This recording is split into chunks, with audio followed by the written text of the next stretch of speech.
அனீமியான்னு பிரபலமா பேசப்படுற இரத்த சோகை நோய்க்கு ஆளாகும் ஆட்கள் ரொம்பவே அதிகம். இரத்த சோகை எதனால ஏற்படுது, அதற்கான காரணம் என்ன, சரி செய்ய என்ன பண்ணணும், இத பத்தி இந்த வீடியோல தெரிஞ்சுக்கலாம் வாங்க. உடம்புல இருக்க ரத்தம் தான் ஆக்சிஜனை எடுத்துட்டு போய் மற்ற உறுப்புகளை சீரா இயங்க வைக்குது. இந்த ஆக்சிஜனை கடத்த ரத்தத்துல போதுமான அளவு ஹீமோகுளோபின் இருக்கிறது அவசியம். 100 மில்லி ரத்தத்துல ஆண்களுக்கு 14ல இருந்து 16 கிராமும், பெண்களுக்கு 12ல இருந்து 14 கிராமும் இருக்கணும். ஹீம் அப்படின்ற வார்த்தை இரும்பையும், குளோபின் அப்படின்ற வார்த்தை புரதத்தையும் குறிக்குது. ரத்தத்துல ஹீமோகுளோபின் குறைவாயிருக்கிற பட்சத்துல இரத்த சோகை ஏற்படும். ஹீமோகுளோபின் உருவாக இரும்புச்சத்து, B12 மற்றும் ஃபாலிக் ஆசிட் தேவைப்படுது. சிவப்பு அணுக்களோட ஆயுட்காலம் சராசரியா 120 நாட்கள். அந்த கால அளவுக்கு பிறகு அந்த அணுக்கள் அழிக்கப்பட்டு மறுபடியும் புதுசா உற்பத்தி செய்யப்படும்.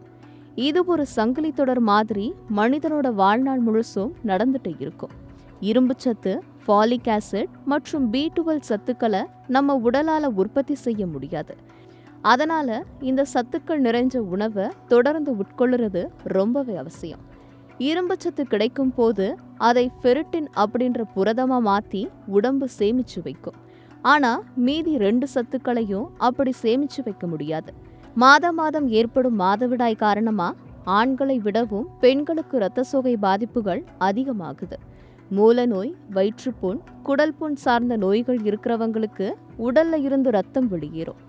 அது மட்டும் இல்லாம சிறுநீரக அழற்சி பிரச்சனை இருக்கிறவங்களுக்கும் இரத்த சோகை ஏற்படலாம். காரணம், ஹீமோகுளோபின் உற்பத்திக்கு தேவையான எரித்ரோபொய்டின் அப்படின்ற ஹார்மோன் உற்பத்தி குறைவா இருக்கிறது தான். உடல் சோர்வு, உடல் வலி, அடிக்கடி ஏற்படும் தலைவலி, நாக்கு மற்றும் கண்கள் வெளிரி போய் காணப்படுகிறது, இதெல்லாம் இரத்த சோகையோட பிரதான அறிகுறிகள். இரும்புச்சத்து, ஃபாலிக் ஆசிட் மற்றும் B12 விட்டமின்கள் இருக்க உணவுகளை சரியா சாப்பிடாம இருக்கிறது இரத்த சோகைக்கு வழிவகுக்குது. கோழி, ஆடு இவற்றோட கல்லீரல், மண்ணீரல் மாதிரியான உறுப்புகள்ல இரும்புச்சத்து நிறையவே இருக்கு.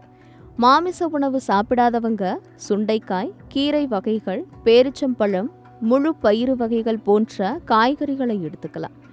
அதே நேரம் B12 பொறுத்தவரை இறைச்சி, முட்டை, ஆடு மற்றும் கோழி உள்உறுப்புகள்ல கிடைக்கிற அளவுல சைவ உணவுகள்ல கிடைக்கிறது இல்லை.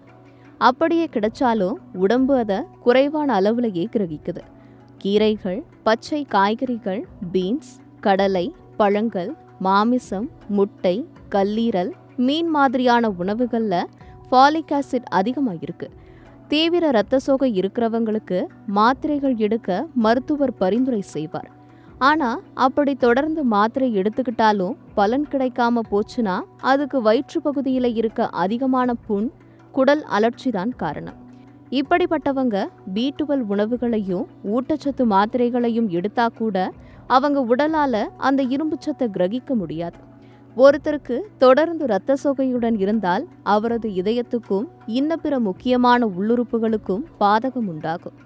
அன்றாட வாழ்வின் தரத்தையும் பாதிக்கும். தொடர்ந்து தீவிர இரத்த சோகை நிலையில இருக்கும் போது இதய செயலிழப்பு ஏற்பட்டு மரணமடையும் சூழல் கூட உருவாக்கலாம். இரத்த சோகை பற்றின தெளிவான விழிப்புணர்வு பெற்று எதனால் இரத்த சோகை ஏற்படுதுன்னு தெரிஞ்சுக்கிட்டு அதுக்கேற்ற உணவையும் மருந்தையும் எடுத்துக்கிட்டு அதை உடனே சரி செஞ்சுக்கிறது ரொம்பவே முக்கியம். வாழ்வியல் சார்ந்த ஆரோக்கியம் தொடர்பான பல பயனுள்ள தகவல்களை தெரிஞ்சுக்க சத்தியம் டிஜிட்டல் கூட எப்பவும் இணைஞ்சிருங்க.